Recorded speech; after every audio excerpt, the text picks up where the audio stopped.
welcome to Mind Your Business, a channel where we are in everybody's business. If you don't mind getting in people's business, you're on the right channel. Talking about current topics and gossip. So Karlie Redd is messy, but I didn't really like seeing Erica try and talk down to her, like little girl her. I didn't like that at all. And chaotic, he just lives up to his name, doesn't he? Let's get into it, people. Welcome to Main Creative Crew. Let's talk about love and hip hop. Atlanta. So this week we pick up with Karlie Redd and her new man, who I'm still not sure about. He gives me a bit of a creepy vibe. I don't know.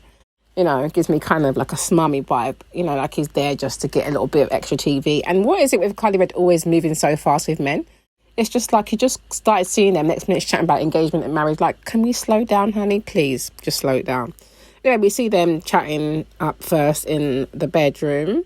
And I must say, like, his teeth, like, what's happening here? I feel like everyone's going crazy trying to get their veneers and get their white teeth and stuff like that, but not everything works. He needs to go and see Dr. Heavenly or something, because there's something about his teeth that I'm just like, look like false teeth. Like, there's something weird about them. Is it just me? Like, they're blindingly white, but at the same time, it's like they just look so fake. So I was like, you just need to go and see Dr. Heavenly. Ain't you an ATL? Like, come on, sort it out. She'll sort you out. I'm sure she'll sort you out.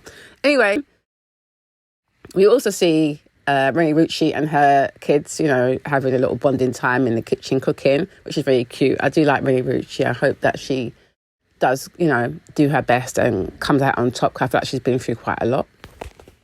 And then we quickly move to Erica Banks and Chaotic. And Chaotic is, you know, doing some sort of breakfast brunch thing for her.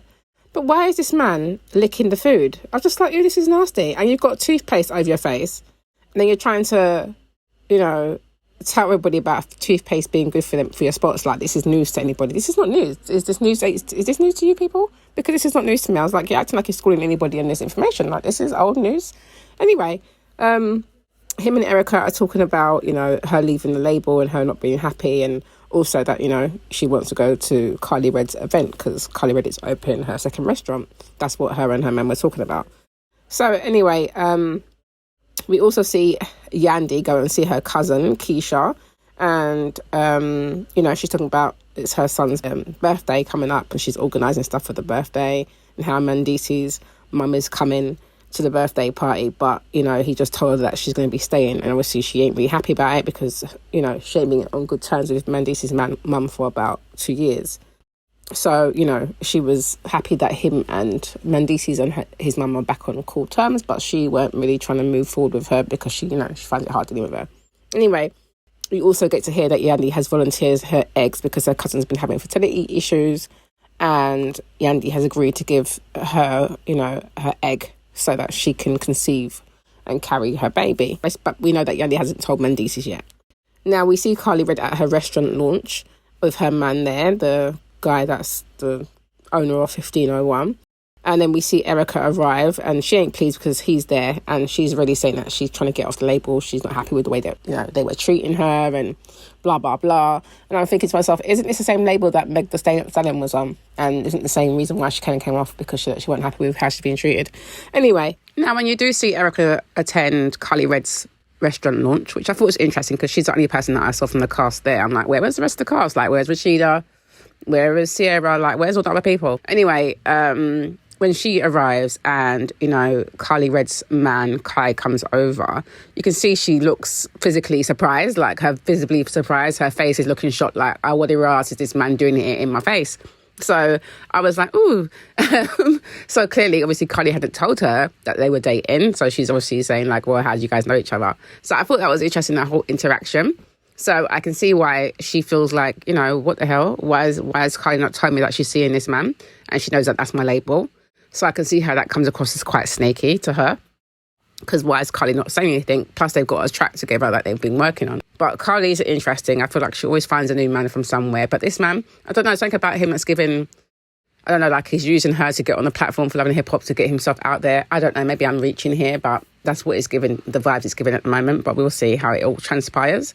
Obviously, Karlie Redd to me is always someone who's like a hopeless romantic. And I hope she does find her one. But, you know, we'll see if this is the one. So basically, Erica says, Karlie, let's go and talk outside, and basically saying to her that, you know, she didn't know that, you know, he was going out with her and she ain't really into him and she don't really want to be around him at all. And then Karlie's saying, you know, well, he's really into her, basically, and, you know, talking about getting engaged and moving in with each other. I'm just thinking, please, this is just ridiculous. So Erica's telling her that a man is just selling you dreams, basically. And that's what he does. He just sells dreams. And honestly, Karlie, why are you talking about moving in with someone that you just started dating? Like, this is, you know, this is definitely typical Karlie Redd, because she always goes from 0 to 100 with these men. I just don't understand it. So, yeah, Erica basically lets Karlie know that she ain't feeling her man. She's just not into him. She thinks he's shady. He's a shady businessman, and she don't want any parts of him, and she don't really want to be around him. Obviously, that takes Karlie a little bit by surprise. I will say Erica's very direct. I kind of like direct people, but as long as you're not being rude with it. But yeah, I kind of like the directness of it. But yeah, she's just letting her know that she's not into it, and she didn't understand why she didn't tell her about it, because obviously they're just building their friendship at the moment. But Karlie does say that she's going to take whatever she says with a grain of salt. Next, we see Yandy and Mendices and their son with her dad go to sort out his house, because he's just closed on his first property, which is exciting news for him. And then she tells him that actually, you know, the papers that I was signing was actually to clear your mortgage. So you've got the house now, it's all yours, which I thought was beautiful. It was a really nice touching moment to have, because the dad really did start breaking down crying, because, you know, obviously that's a wonderful gift to have from your daughter.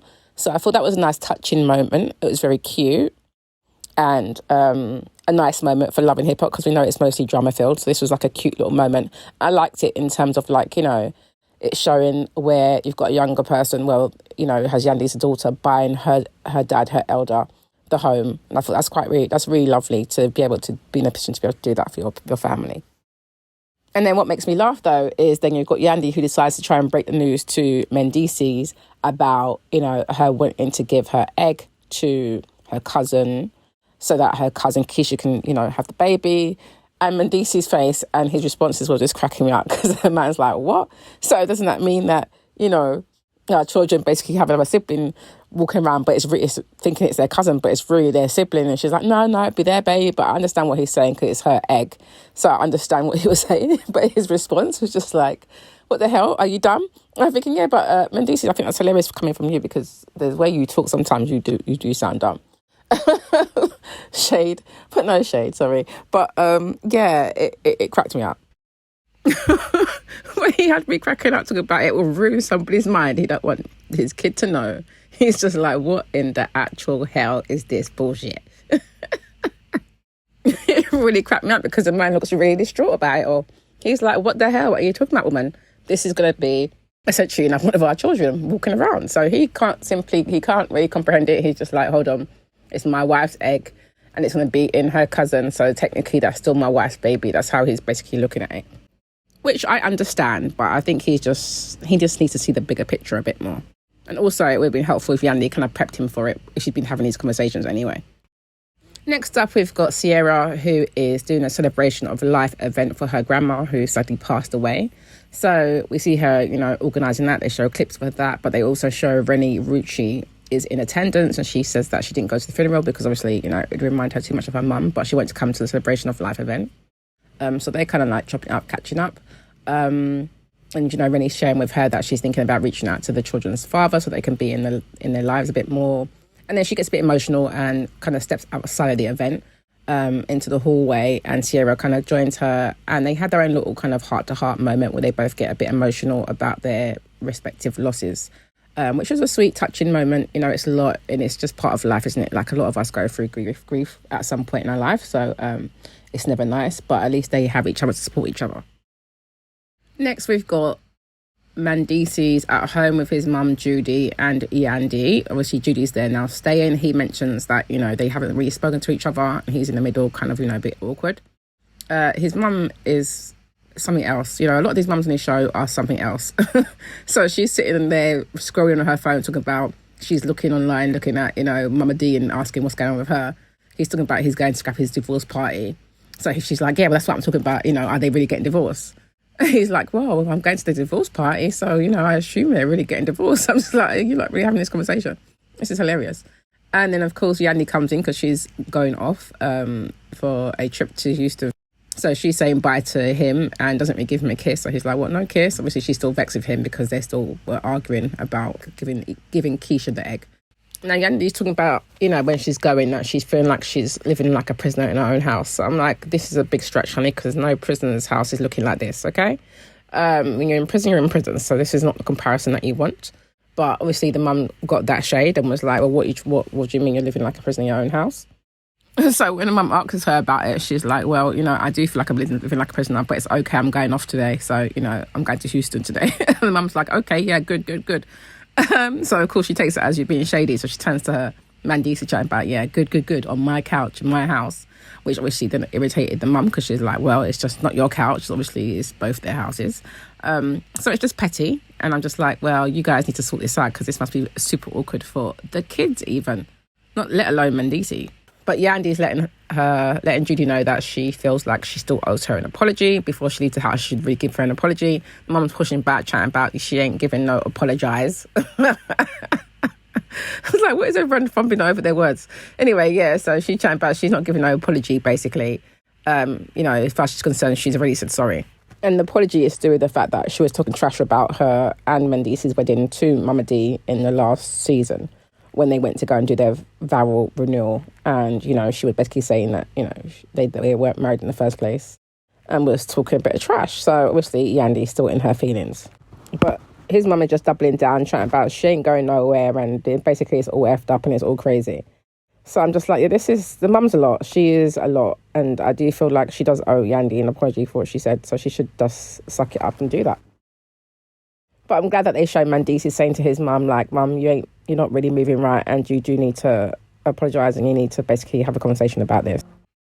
Next, we have a launch party that Chaotic attends with Erica. And Karlie Redd also attends. She looks really nice. I like her outfit. I think she looks really lovely. But of course, Karlie being Karlie, she's trying to check Chaotic about his behaviour, talking about, well, in the Bahamas, you're all over Amy, and now I'm seeing you're with Erica. Like, where the hell are you? What are you doing? Like, we're being a bit messy. And then Chaotic is hilarious because why is he in a confessional chatting about she can hardly talk because she's always got a man in her arm and she come in like a Kardashian. Anyway, they're chopping up and they're talking about Erica, talking about the fact that, she's independent now. He's saying that, he's going to hold her down. Like, if she needs anything, that he's got her. And, she's saying that she's seen it in the blogs that, yeah, that she is independent. And mentions the song that they've got coming up together and tries to say to Chaotic, well, how about you pay for the video? Of course, he's looking at her like, where's your man? Isn't that your video? So where's your man? Chaotic's hilarious though, because he's coming like one of the women, then he's chatting about Erica told him about, Karlie going out with the president of her ex-label and didn't tell her about it. So she's saying that's a snaky thing to do, but it doesn't surprise him because Karlie Redd is always messy.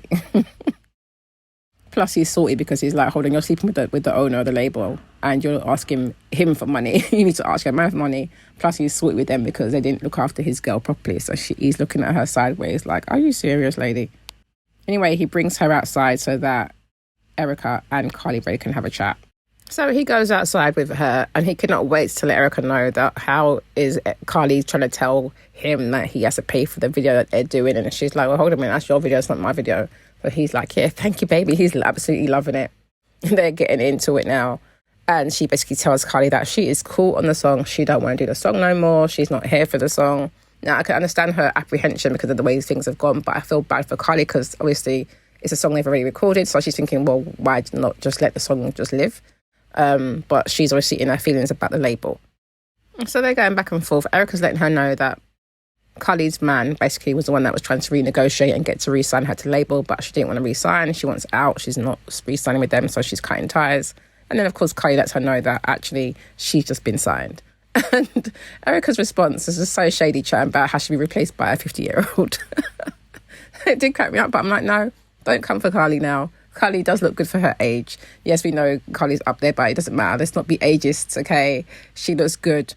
She looks as good as you out there, Erica. I feel like she looks like she can compete with most of the people in your age group.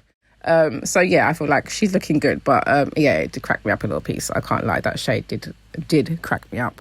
Anyway, Karlie was saying, she feels like it's effed up and that, she shouldn't be taking it personal because that's her man. It's nothing to do with her, basically. That's their business and it's, that's her man. So it's more of a personal situation.